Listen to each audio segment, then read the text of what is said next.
Hello friends, जय श्री राम। मैं रंजित पटेल आपका स्वागत करता हूं अपनी एक और न्यू वीडियो जिसमें आप देख सकते हो ओप्पो F33 Pro 5G है। सेल्फी कैमरा मिल रहा है 50 मेगापिक्सल का। IP69 सपोर्ट मिल जाएगा। 7000 mAh की बैटरी मिल जाती है। 80 वाट की चार्जिंग है। 38,000 का प्राइस है। मोबाइल का 8 128 GB वाला सेट है जी।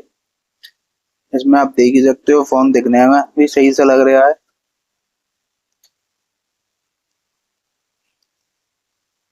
बाकी आप देख सकते हो बैक कैमरा वगैरह भी 50 मेगापिक्सल का दे रखा है।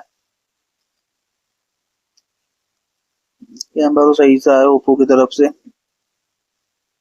IP69 सपोर्ट मिल जाएगा फोन के अंदर आपको। 80 वाट का चार्जर मिल जाएगा।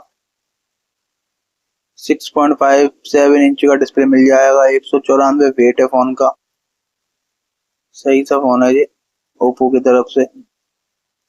डिस्काउंट वगैरह आप लगा के देख सकते हो। 1000 रुपए से 2000 रुपए के बीच में डिस्काउंट मिल जाएगा आपको फ्लिपकार्ट पे।